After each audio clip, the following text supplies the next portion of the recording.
All right, so thank you and welcome, Dr. Ojewale to my channel. Thank you. I know I count it a great privilege to have you on this channel. Thank you for making out time for me and for everyone that will going to be watching this broadcast. So just to kickstart things, can you just introduce yourself by yourself and run us through let's start with your journey. Just take us a little bit through your background up till now, and then we'll then delve into some other areas later. Thank you so much for having me. My name is Oluwole Ojewale, and I hail from Osun State in southwestern part of Nigeria, Modakeke to be precise. And I have had, I think I used to see myself as someone whose academic schooling experience was restricted to just a given geographic location, in the sense that I had my primary school in Modakeke, I had my secondary school in Modakeke, and I also had my university in Ife. So I think my schooling experience has been within maybe, let's say, maybe maximum of 5-kilometer radius, or through primary to secondary school and to university. So I studied in urban and regional planning at Obafemi Awolowo University in Ile-Ife, and then I did the first degree, which is the Bachelor of Science. I also went back to the same department to obtain master's degree, and then I also went back to the department to obtain the PhD. I completed that in 2021. I started that in 2015, January to be specific. And then I completed it, I think, about 6 years after. And then subsequently, I transitioned into the career that I'm pursuing now, which I believe in subsequent engagement during our interaction, we might probably take a deep dive into that. Thank you so much. That is, I'm always very, as somebody that enjoyed and liked being around the academic people, having a PhD is really a big deal. So congratulations on that. You are more than a PhD, so but your congratulations is in order. So based on what I like to focus on this channel, which is success. I like we have spoken behind before we started this recording, is that my plan, my goal is to let people see that success is really not explicit. It's not exclusive to certain people. Just to make sure that everybody has access to the principles and systems that guide for a predictable, successful life. So now, based on your own experience, can you tell us in general terms and specific terms, if possible, what success means to you? Well, that's a big question, but I would say, for me, what success means to me is achieving a targeted goal. And in this regard, I would describe it as specific targeted goal, which the moment you have probably passed 18 years old, it should be goals that you actually set by yourself.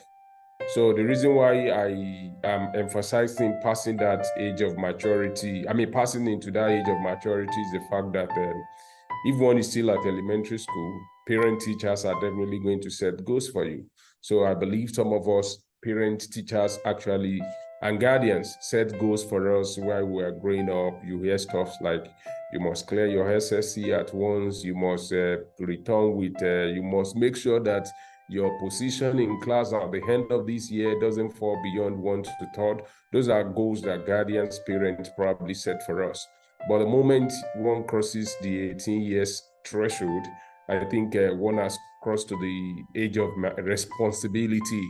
And then at that level, one must be able to set goals for himself. And the reason why I also think it should be personal and specific in this regard is the fact that it is not going to be in comparison with what another person is probably achieving or doing. So maybe somebody has set a goal to hit certain targets, for instance. Maybe it can be academic for a young person. It can be a financial or career goal for somebody that, for people that are more mature, that are working within a system.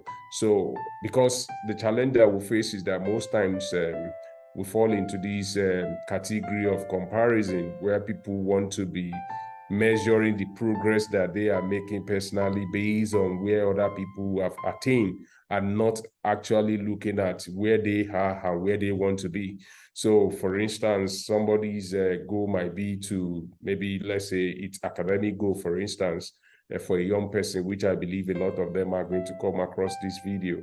It might be the plan of somebody that he wants to go to university to study medicine, to become a medical doctor. And then another person's goal might just be to be a physicist.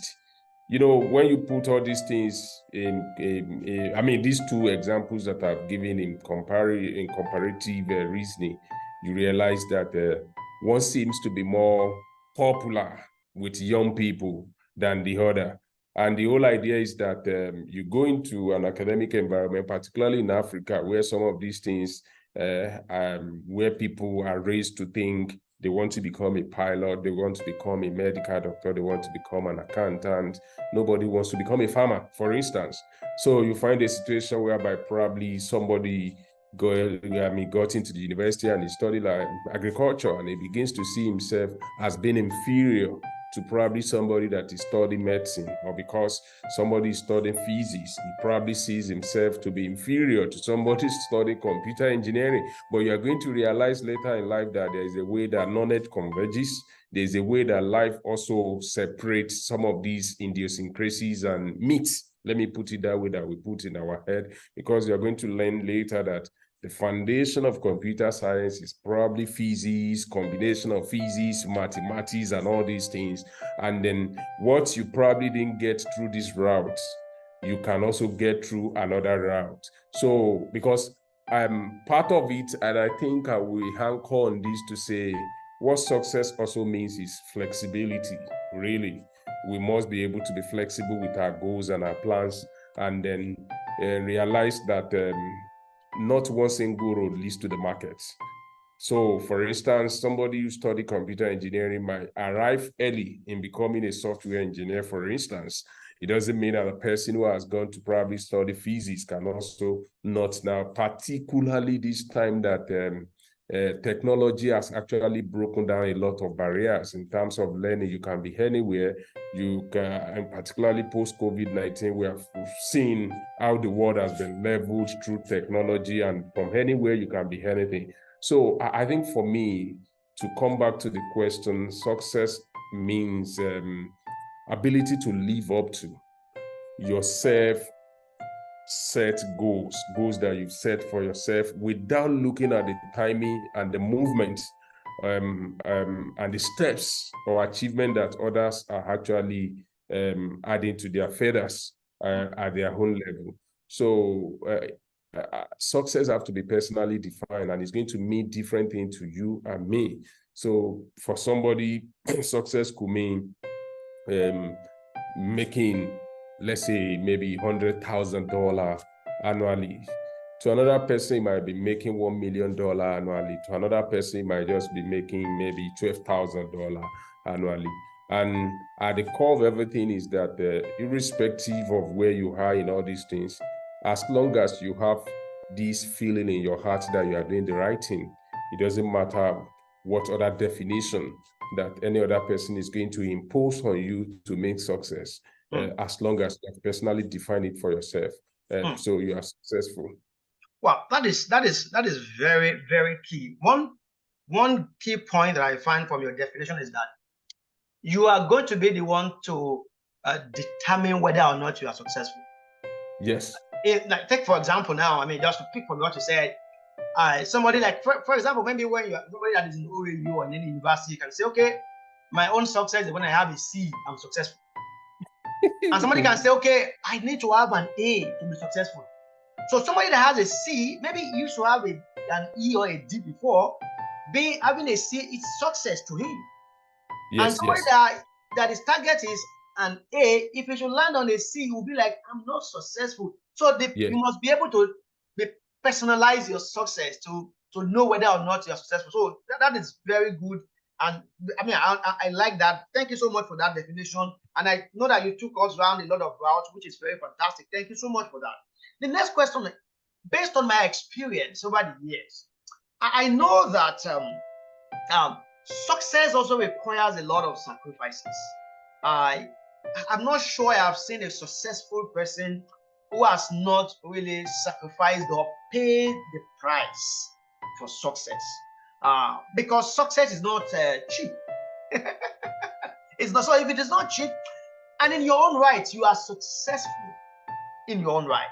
So can you tell us what are some of the sacrifices you are about to make?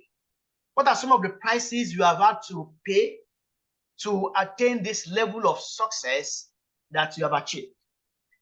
Yes, well, I will throw that back to you when you say I'm successful. I think what I need to add to the definition or the conceptualization of success is that it's a journey. So, because I believe at the end of everything, we are going to add something, a unique factor to all these things. So to people outside there in the world, they will say, oh, modern nature has helped the person. Christians, Muslims will tell you that God has helped them. And some people might say, oh, there is a higher force somewhere that makes you to get lucky. So I've digressed a bit to say, I think we have to seek success as a journey, really, because this goal that I talked about originally, you have to keep refining it. You know, I mentioned the word flexibility. So a lot can happen to a developed nation that it can become a third world nation within 24 hours. The same thing when it comes to personal journey in terms of success. And that's the reason why I was talking about the supernatural dimension of all these things, which I believe maybe at some point we might just talk about it briefly, irrespective of what people believe. At some point, everybody believes there's an higher force that is controlling things for them. Yeah. So now you asked the question about where I am. Yeah. So what are some of the sacrifices? What are the sacrifices? Well, I think the number one thing is the fact that one have to carefully do a self-appraisal of himself, having caught a vision of what you want to do with your life. And I'll begin to think about, what do I have to do? For a young person, for instance, part of the sacrifice is that the person have to control the things that he's going to be doing or she's going to be doing. In our time, I don't think we live with a lot of distraction like it is now. To browse in our time, you have to probably go to cyber cafe. So you go to, for the sake of people that might be listening to us who might not be familiar with the context of what I'm talking about, a cyber cafe is a place that you go to where you pay to access the internet with a computer that the entire server is probably less than what is on my phone in terms of the processing speed, you know. So you go there, you pay for 30 minutes, you pay for 1 hour. Sometimes it can roll and roll and roll, your money goes away. But I think technology has come with advantage and some vices. So that's the reason why I'm talking about. The first thing is the sacrifice of how to manage the time for a young person, for instance. So you have to know the things that must preoccupy your 24 hours. How do you set the goals? How do you set the boundaries? How do you ensure that you do not spend all your days moving from Twitter to Facebook to WhatsApp to Instagram and all those things? So there's a sacrifice of time management. That is the number one thing. And then it also speaks to how much of sleep that a young man has during the day. I think those are elementary sacrifices to start with. And the second level of sacrifice is that one have to also pay the price. Sometimes it might come in terms of really paying prices to acquire skills and knowledge. we have not arrived. That is the reason why we're still learning. We're still paying for one course or the other. Somebody might want to go and do project management. Another person might be saving money for GRE or for application abroad. Those things don't come easily. There's a financial sacrifice in that regard that you have to know how you spend the income that comes into your hand so that you are able to earmark what is needed for those things. So there's financial sacrifice, there's time sacrifice. And I also think within the component of time sacrifice, there's also the sacrifice of what do you now channel that time to. So in this regard, I'm talking about sacrifice to pursue knowledge. It's not a common thing for most people. People just want to do barely minimum of what is required. So, for instance, the world is getting to the point of convergence, and it's getting flatter and flatter by the day.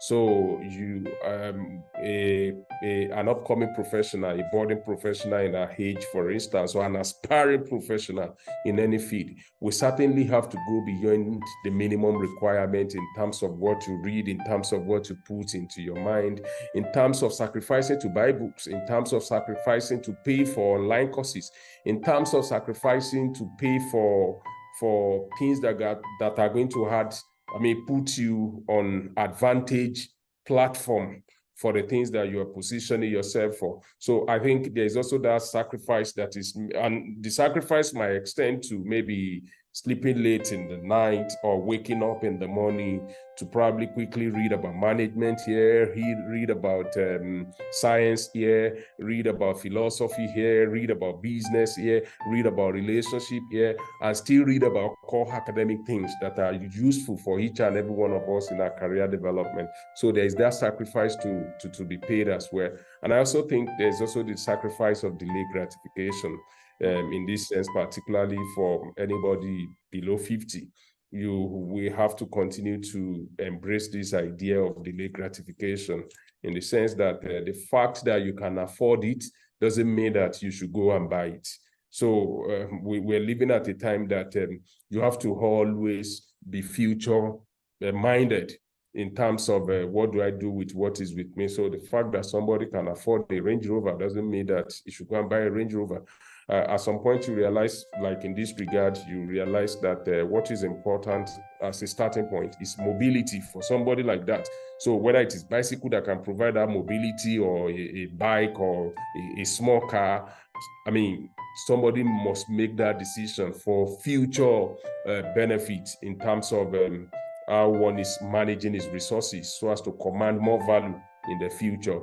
So there's that sacrifice that needs to be made. So by and large, it doesn't come easy. It comes by sacrifice, a lot of sacrifice of time, a sacrifice of resources, and the sacrifice of what that time is actually invested into. I think these are some of the things that I can put together as far as the sacrificial dimension of success is concerned.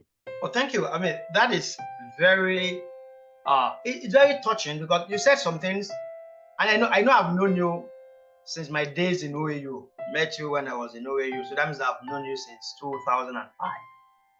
Yes. So that means that 2005 till now, that should be 18 years now. Yes, 18 years. 18 years. So I've known you for 18 years. Now, I still remember, there's one story in my mind now. We're talking about how you have to sacrifice your time and resources and channel it very well. I remember there were days in OAU when we used to go to cyber cafe. You go to cyber cafe overnight with your pen drive or your flash drive to get as many information as you can get within that time frame overnight.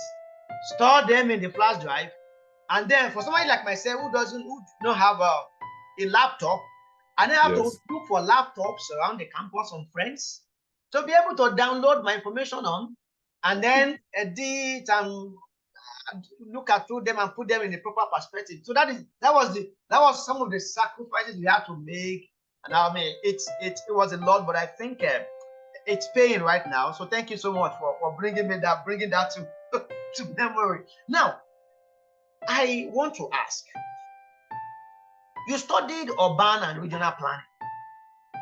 What is the, and I know currently you are a security expert. What is the correlation between urban and regional planning and security? Now, understand why I'm asking this question. Let me give you a background. During our days in OAU, urban and regional planning is not a popular course. It's not a popular program somebody would want to do. How have you been able to package, upgrade yourself in a way that has now made you to pivot towards security expertise, knowing that you are coming from urban and regional planning background? So please walk me through that. I will still ask you a question about what to do currently, but tell me, how have you been able to morph into a security expert from urban and regional planning? Yes, thank you so much for that important question, and I think it's going to benefit a lot of people. So I have come to learn in retrospect that knowledge converges.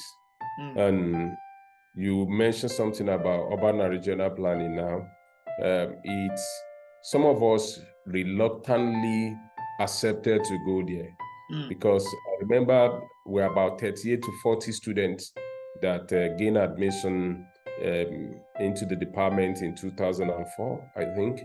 And then our brief investigation shows that only about 2 persons, actually opted for the course through JAM. So you have people who wanted to study computer engineering, people who want to study medicine, people who want to study accounting, people who want to study political science, people who want to study economics.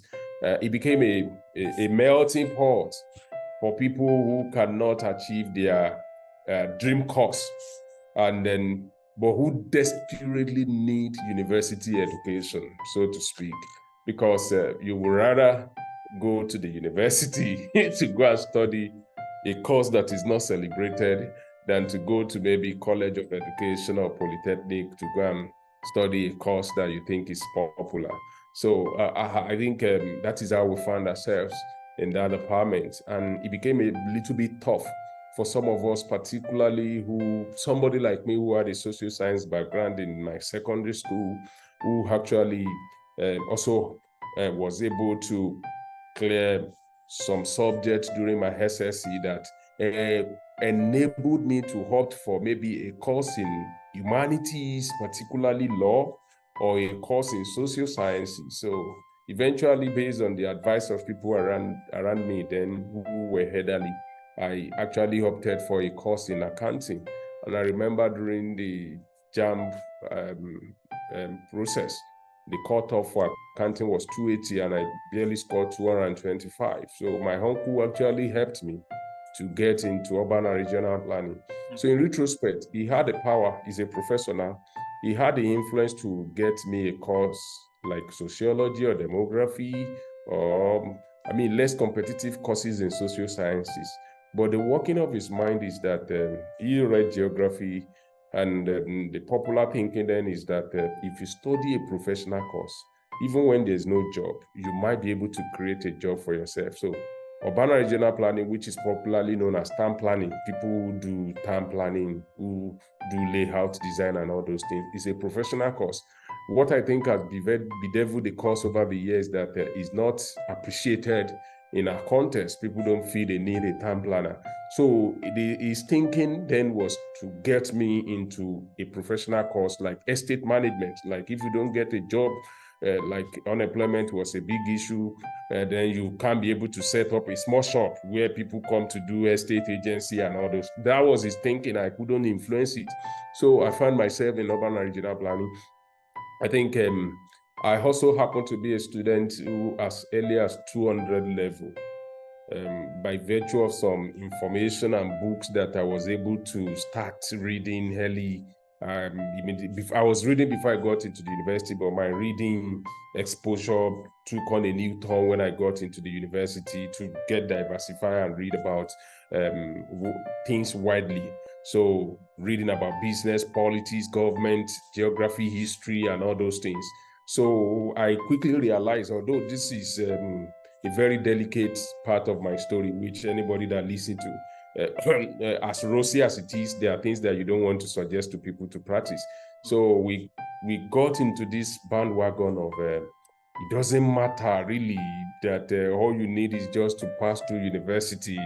That, you know, all these motivational speakers who were coming to campus, so they share with you experiences of, oh, I graduated with 2-2, I graduated with top class. It doesn't, you know, so you come to the point that you are not really giving your best to what you are doing, even though you are brilliant. So like when you started, for me, I got a lot of C's because I wouldn't really prepare for academic what really brought me to campus, so to speak. It was really preparing for life, you know. And I think it speaks to maybe what some of these American guys who have been successful have done, who will come to campus, then after 300 level, they might say they are not doing again, they have gained what. So you see them going into philosophy class, even though they have come to study computer engineering, you know, all those things. So I live my life in a way, in that way. So what that has done to me is that I was able to see beyond urban and regional planning. Even though I was studying urban and regional planning, I wasn't really doing too bad academically anyway. I was just barely getting my average. I would make sure I get my C or a B in every course. A was not really a motive. If it comes, fine, but always targeting a B or a C, a B or a C. So we were moving along with that in urban and regional planning. And then I taught everything we had with the BSc. So I came back for master's when there was no job. So I wanted to go and study MBA because people wanted to help. We say, oh, you read urban and regional planning, we'll have been able to help you in bank. So I wanted to go and study MBA. And my uncle still had a lot of influence over me. He said, no, you can't do, because all he's thinking is that if I was able to consolidate with a master's degree, I might get a job in lecturing. So I had to reluctantly go back to the department again. So the turning point for me was the master's degree, which actually opened my mind widely. And then it was at that level that my research advisor, Professor Afan, opened up my heart, my mind to research. So I was able to learn about how to do research. And one thing about urban and regional planning, which I got to learn in retrospect now, is the fact that it is only in a part of the world that the course is now appreciated. Everything happened within the space. Whatever happens, whether it's going to be disaster, whether it's going to be something good, whether you want to locate business, whether you fight war, you want to erect anything, it has to happen within space. And that is what urban and regional planning is all about. So name any challenge that is going on in the world now. It's either it's taking place within the rural area or it's taking place within urban area. So you come to the point that you can understand the role of location in crime, for instance. You can understand the role of location in security or insecurity. You can also understand the role of location in business development. You can also understand the role of location in economic prosperity of nations. So I began to realize that I am not really disadvantaged by virtue of the course that I studied, even though it imposed a lot of limitation because of lack of exposure on me. So I did a master's degree and I did my research on waste management in Lagos. So that opened up a lot of things to me about research, really researching an urban issue. But the turning point during the master's degree, the security that you mentioned is this. I have a colleague that was working on urban crime. His name is Dr. Badiora. He's lecturing in Ogun State University now. So at early stage, we had the same supervisor. He started writing research papers. So he invited me to write a research paper with him on crime. So we published 2 research papers together on crime. So that introduced me to another dimension about environmental challenges in our environment that an urban planner can also be interested in.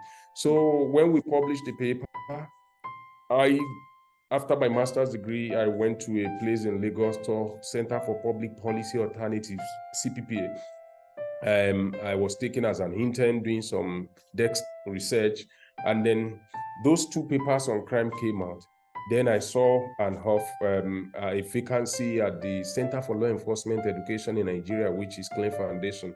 So I quickly put my 2 papers on crime there, and then to sell myself, and then because they are working on public safety and security, really. So it wasn't about waste management again now, it's about crime. And I felt like, and that's what I hammered when I went to the interview, and then wham, getting into the space, I started working on security issues, law enforcement issues, administration of criminal justice. Then we move into violent extremism. Those things were not taught in urban and regional planning. But the mind has been developed enough to process information, to understand issues around me. And that is the reason why now, whether somebody read mechanical engineering, or he read agriculture, or he read history, I believe the objective of those courses, the knowledge that are delivered on those platforms, is actually to open the mind. Then the person is not at liberty to determine and decide what he wants to do for his life. Even the objective of a BSc education or a MSc or education or a PhD education is actually to open the mind so that one have different options to engage with. And like I said, which I think I've reiterated like twice here, knowledge converges along the way. So I'm doing urban and regional planning today. Tomorrow I might be working on environmental governance issues in the Niger Delta or in the Republic of Congo. It is still the same mind that is needed. The only thing is that probably I need to consume and process additional knowledge, additional information. The methodology is the same. So I think that is how I move from urban and regional planning, exposure into a crime in a research in urban crime, exposure into research. So exposure and then coming back for PhD, the mind is already blown up already. I work on violent conflict. I've had the privilege of working on civil-military relation in Nigeria, working on Northeast. I mean, went to Maiduguri and all these places. So that is, for me, really, if we move away from the paranoia of the course that somebody has studied, I think maybe in a way I've become an accidental scholar, I've become an accidental expert in security issues. But the takeaway from here, which I think the viewers and anybody that will listen to this should take away, is the fact that the knowledge is to open the mind. You can decide on what you want to do after. So for now, it does for you and I, because the mind has been open. If you fall in love with history tomorrow, you can emerge as a celebrated historian in another 1 decade, because it is consistency of knowledge acquisition. Like I was telling somebody a few days ago that I believe even the PhD itself is more of knowledge acquisition that wants to make something out of you than knowledge production. So that is the reason why people go for PhD, and the supervisors are loading them with books and books in a narrow subject, So for instance, like I'm talking to you now, I know you're an engineer. If for the next 5 years, you decide to be reading on, say, maybe climate change, you are going to, what you are going to absorb within that 5 years is probably going to be equivalent to 2 PhDs in that given knowledge. So for me, what a young person needs is opportunity to give expression to some of these things that he has absorbed over the years, and then he can decide what he wants to do after. I'm working on security today. Tomorrow I might move away from security to maybe food security, for instance. I've not had a background in agriculture, but it doesn't mean that maybe I don't need an additional degree to function in that area.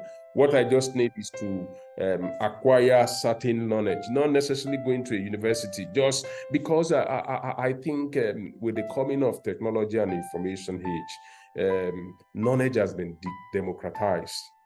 So people do not necessarily have to go to a classroom to acquire certain knowledge.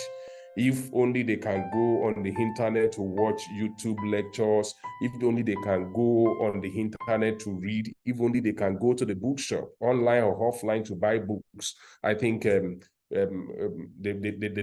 playing field has been leveled and anybody can come in. Like what we learn in economics, I think where we are now in terms of professional expertise, I would describe it as free entry and free exit. That's what they taught us in a free market system. So I think expertise has moved to the place of free market system now, that it is now free entry and free exit. So a lot of people who are programmers, who are writing codes now, some of them read sociology, read even medicine. Even medicine. Oh yeah, some of them studied medicine. Yeah. Yeah. So I think this is as a result of what I said about knowledge convergence and the fact that the technology has actually flattened the world. So we are now operating an expertise market, so to speak, which is with free entry and free exit. If you want to do this again tomorrow, you can decide to start doing another thing, as long as there's passion in the heart for it. Wow, that is heavy. There are few key points that I can pick from what you have said so far. Number one, and I have known you for 18 years. In our days, I know you to be a very voracious reader. Very voracious reader. You read, and you were not, you didn't have anything too much, but you were reading very wide. While some of us were a bit narrow on engineering and schoolwork, you were reading. But you got the reward now. You got the reward with first class, which is good. I mean, again, so now, and the second thing I saw in what has helped you to this point is that you were open to opportunities. Now, I believe that when preparation meets with opportunities, success is inevitable. Yes, so what has helped you is that you were open to opportunities by preparing yourself, opening your mind to other resources, and then being a team player to work with your friend. You could have said, no, my area is just waste recycling, waste whatever. I don't want to deal with that. And look at what that singular act has brought you. Being a team player, being open to collaborate has also helped your evolving success journey, which is other thing. And then the other thing I have also saying in that you have also made us to understand that you shouldn't just pay a narrow attention to the course you are studying. Be open. In recent times, personally, I have been open to things that has to do with business and business policies. I mean, there was a time, I think a few years ago, because of my love for businesses, I had to take some courses in Harvard Business School, a diploma program there. I mean, so again, we shouldn't, and people that are listening to us, from what Dr. Ojewale has said, is that don't limit yourself to what you have studied in school or what you are studying in school. While you should aim to have good grades there, but it should be an avenue to open yourself up to opportunities and other parts that would equally enrich your mind and the world. Now, I have some few questions before we call it a day on this interview. Number one is that, Dr. Ojewale, I know you kind of pointed to it, but I will come back. I would like to ask you as a question. What are some of the critical factors that has helped you in your evolving success, like you like to put it now, your evolving success now as a security expert? Both, well, I know you might want to look at it from different angles. So personally to you, what are some of those critical, maybe 2, 3, 4 factors that has helped you to attain this level of success and aspiring to also be more successful? Well, the number one thing I will mention is I'm looking for the right word to use now. You won't have to be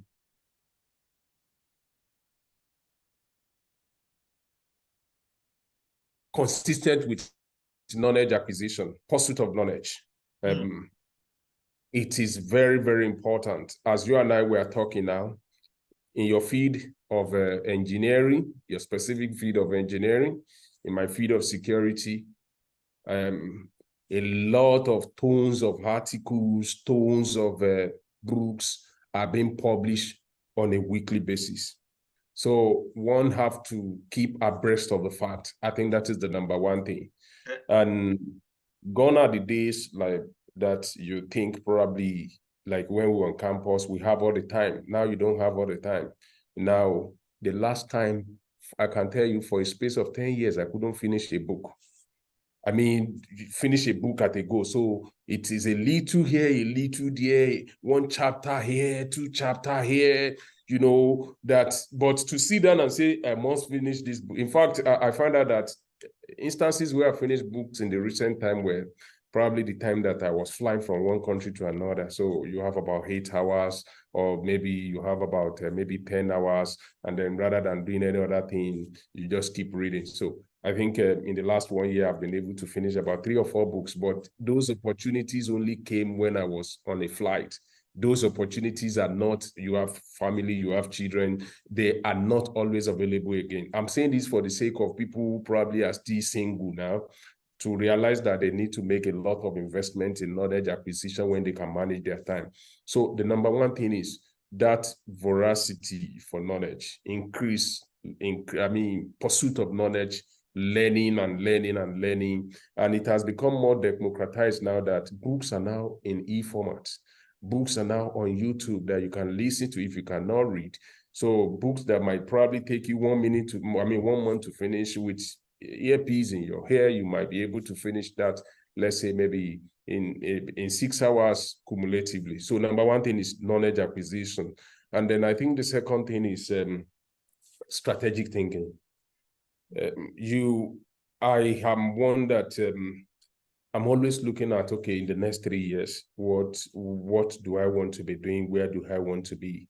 So, and that informs the steps that one is taking now, because if there's no strategic outlook to life, then anything goes. So for instance, if I want to become a scholar in my field, for instance, the strategic thinking could be, okay, I'm targeting a fellowship in Oxford. I've known this particular fellowship, or maybe in Alberta, or maybe University of British Columbia. I'm just using this as an example.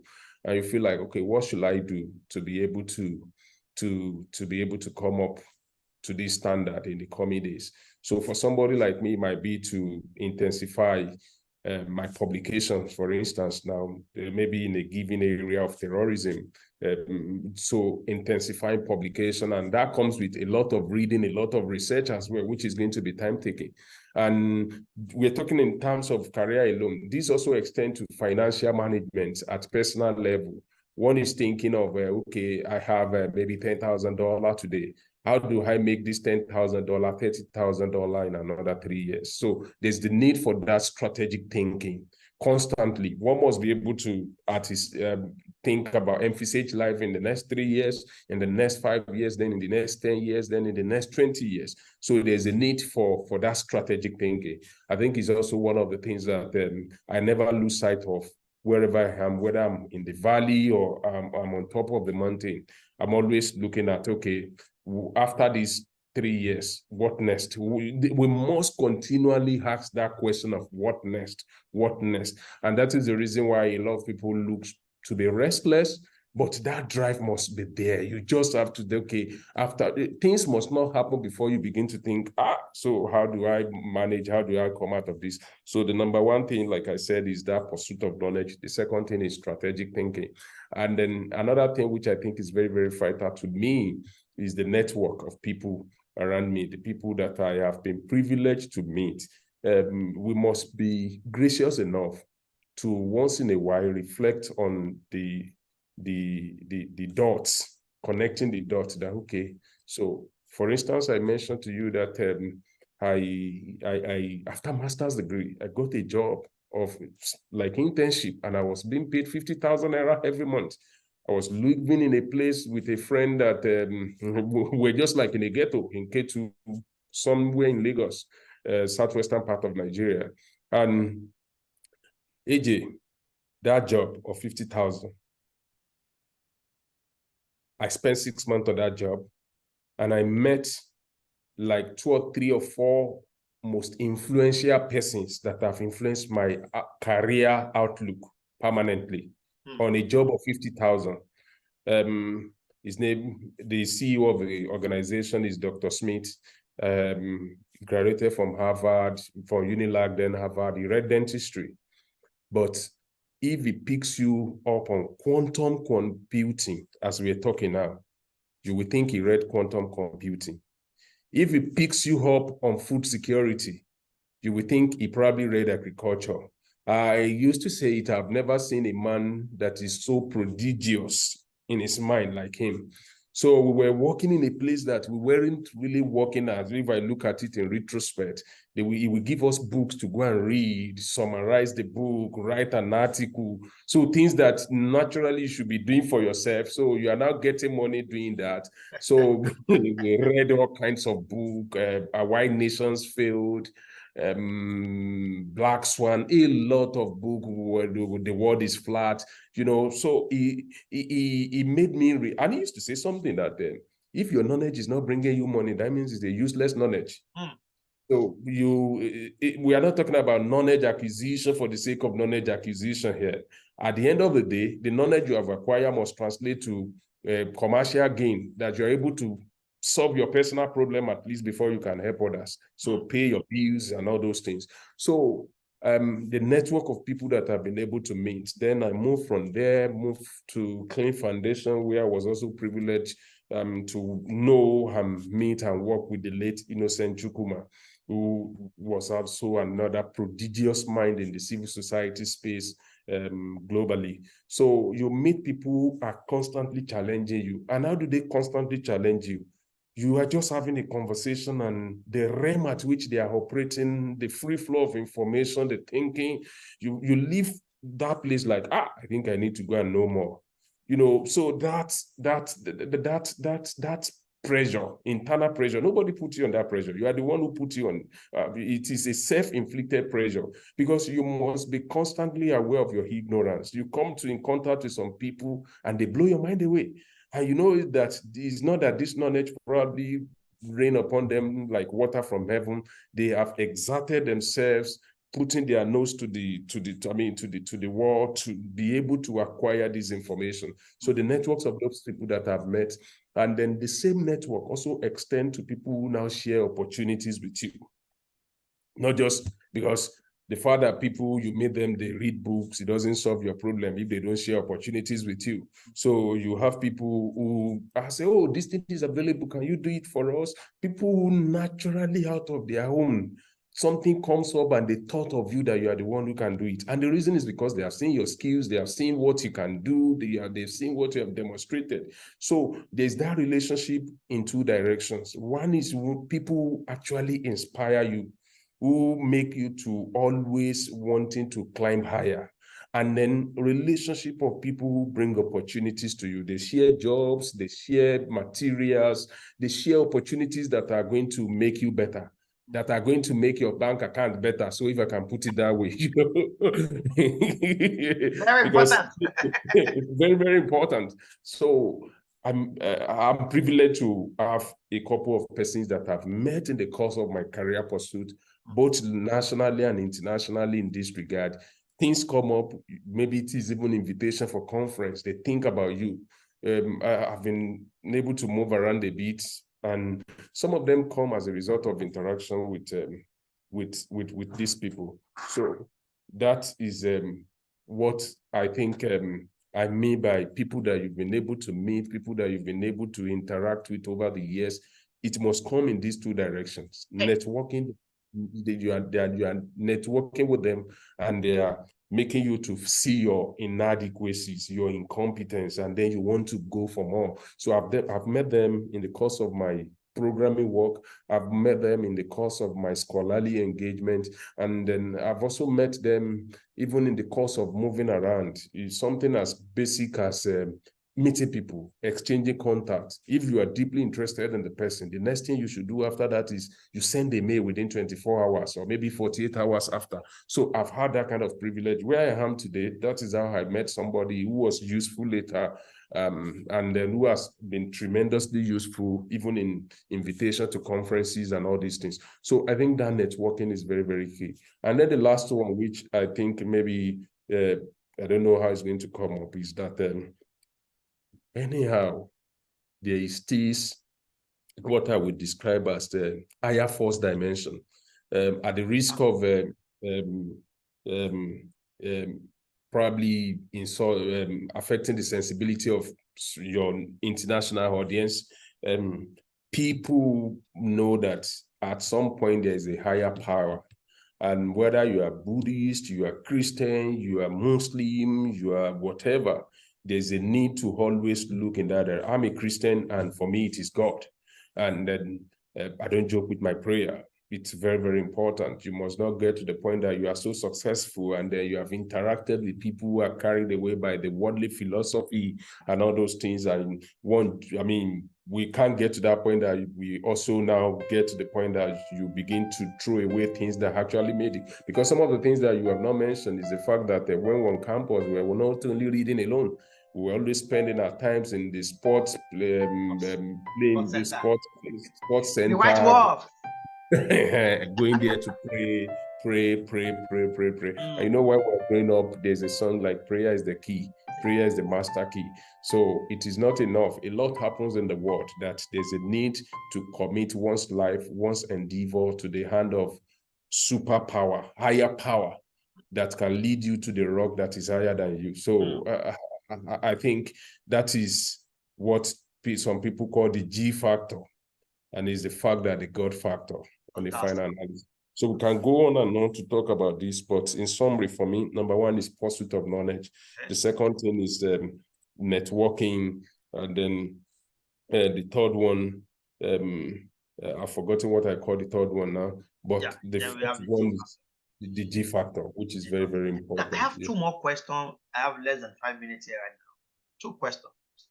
Number one, I have seen a lot of people in your space, and I've seen some of your comment to.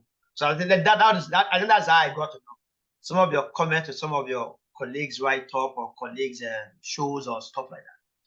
Why is it that people in the security space are always having PhD? Is it a must, or is it a requirement for people in the security space to have PhDs?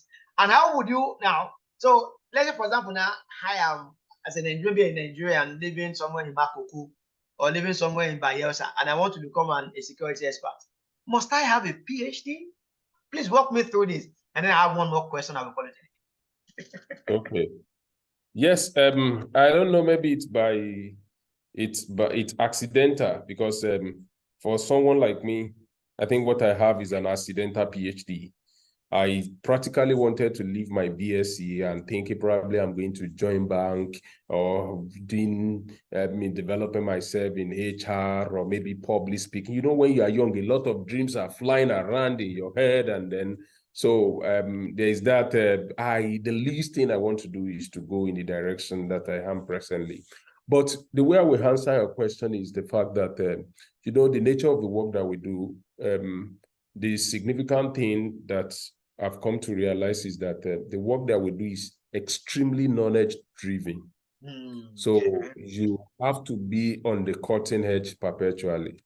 So there is the tendency for people who are in this direction to also become ambivalent experts, so to speak. So their posture, their outlook, the content they are pushing is scholarly. And then at the same time, you are directly interfacing with people who sit at the intersection of policy and scholarly engagement. So a lot of people have been wooing to it. I know people have been wooing. I don't know these things that you are saying with everything that you've been saying. When are you going to go for your PhD? I've also been on the neck of a few colleagues like that. With all these things that I think you should go for your PhD. So I think a lot of people, at least 2 or 3 friends have been, and 2 of them have enrolled. One is almost finishing now. So there's that tendency to also be driven in this direction, because the work that you are doing, you are daily pontificating about this thing. And that is what they do in the academia, really. And then the difference is that you are able to bring practical experience to these things. So, and then the last thing which I must say is that the space that I am working within the global development profession, at some point your academic degree matters a lot. It gives you a competitive edge. So that is the reason why if you come into this space and all your life, the only thing you are carrying is BSc, you can't go far, no matter what you know. For instance, you're not going to be going into the UN and you are carrying BSc. Irrespective, you will see that the least they will put there is master's degree. And then they will say PhD desirable, you know, and if it is desirable, I think it's just good that you go for it. Thank you for that question. And the last question I have before I let you go is this. I know I have a lot of message. I don't know, maybe you've seen it. Yeah, I've seen that. Yeah. Okay. Yeah. So what I was going to say is this: as people from Africa, how would you advise a young, as you conclude now, how would you advise a young Africa that is currently confused about life and is in search of relevance? What would be your advice to such person? And then you can just conclude for us and then we'll continue. Yes, people will always be in that direction, and it is not always rosy. AJ, we left the university in 2009. Our certificate is bearing 2009, even though I think we left March or something, backdated 2009. So I didn't get my first job until February 2015. Wow. So that period of 2009, apart from NYSC, was a period of dependency on parents, a period of hustling, so to speak. So I was doing my master's degree, helping people to collect transcripts. That is what I was living on. Because we also need to set this record straight so that people don't think you just hit the ground running. And it goes back to the question that you asked originally. Some people hit it early. Like some of our colleagues, immediately we left, they got a job in GTB, they were paying 200,000. I was like, oh, big money. Some people went to Canada, went to US for their master's degree immediately. And then it looks like maybe you have been left behind. So that's why I put that period, 2009 to 2015. That's almost 6 years. I think the only progress I was making is that I was still studying as students, doing masters, enrolling for PhD. So it was so bad that it was just bad, if you get the picture, because and it looks like people who graduated after me were like on higher, people were joining P&G, people were joining USC and all those things. It goes back to the success thing. I don't make boasts in any way, but my modest boast is that I don't think there's anybody that had that mileage originally that is probably far ahead of me now. So there's a way that God and time compresses things for you. In Christianity, they call it restoration. So irrespective, maybe somebody is in Kenya or Ghana or Nigeria and it feels is down to nothing now. The important thing is that during that waiting period, such a person must continue to invest his time wisely in knowledge acquisition, in information acquisition, renewing the mind, you know. I mean, the important thing is that as bad as things might be for such a person, the person must not give up on personal development. It's very, very key. I'm able to engage you now, not because I read for this meeting, but I'm able to engage you because over time, I've been able to absorb some things, I've processed some things in my mind, and then it's becoming useful now. And that is how it is, whether it is granting interviews to CNN or BBC or anybody. It is what you take in today that is going to be useful tomorrow. So I will advise the person that irrespective of what you are going through, don't give up on personal development. It is going to be useful. It is going to be useful. And that is the key to the future. So definitely opportunity will come because as the person is given to personal development, it's also the process of preparation as well. And like you said, when we at the initial stage of this program, at some point, opportunity will meet preparation and the miracle will happen. Thank you so much, Dr. Ojewale. I'm really very grateful for this time. And I hope all of our audience are also they enjoy this interview. And I wish you continue the success as even as you journey on your life and your career. Thank you so much. Thank you so much, AJ, for having me. I'm very, very grateful. Yeah.